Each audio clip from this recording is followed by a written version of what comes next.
Good morning, boys and girls. Today is Thursday, July 16th, 2020. It's a very sunny day. I thought I'd read outside today, so I made sure I put on my hat, help me keep safe from the sun. That might be a good idea if you go outside today or any day that it's really sunny. Remember to wear a hat, maybe some sunscreen, and protect yourself from the heat. Lots of water. That's very important also. Well, we've been reading Geronimo Stilton's Field Trip to Niagara Falls, and yesterday we went to the falls. We went on the Maid of the Mist, and we learned about the water and the falls and how you can get very close to it, and the legend of the Maid of the Mist. Now, today we're going to learn what happens when someone doesn't follow directions. The chapter is called Don't Move, Punk Rat. When I finished telling the story, I looked up. The boat was returning to shore. Right then, I noticed something. It was quiet, too quiet. I began to get the feeling that something or someone was missing. I ran up and down the boat, counting the little mice. 1, 2, 3, 4, 5, 6, 7, 8. And you could see how the author went up and down with the numbers. That's kind of funny, isn't it? I was right. We were short one rodent. Can you guess who was missing? Here's a hint. He's the loudest mouse in the class. And a pain in my tail. That's right, it was Punkrat. Suddenly, I spotted the little pest on the shore. He must have been left behind when the boat took off. Don't move, Punkrat, I yelled. It's dangerous. We'll come and pick you up.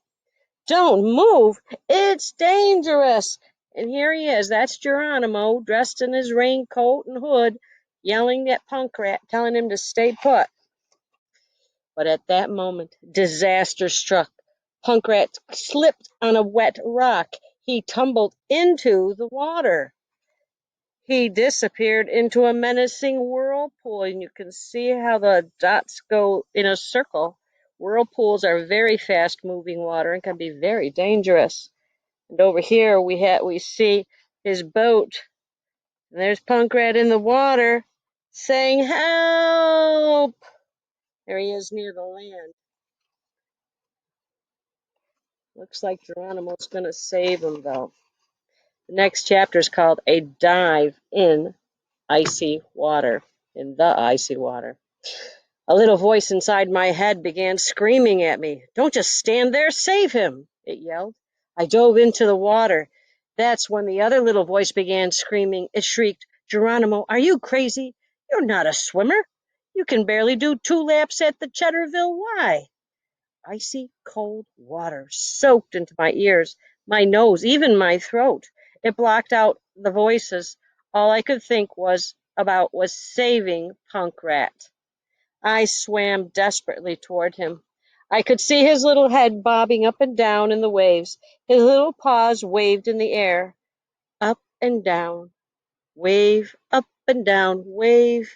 He looked like he was doing a perfect water ballet dance. I wondered if he had ever thought about taking lessons.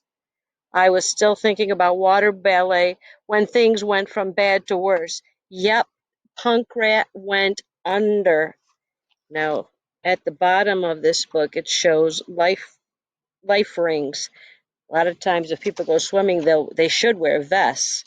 But these are life rings that you can throw to people to help them if they're in trouble in the water. What could I do? I dove down after him. It was dark under the water. I could hardly see a thing. Everything was so fuzzy. Everything was so blurry. Maybe I need a new pair of glasses, I thought. Then I realized I wasn't wearing glasses. I had lost them in the water.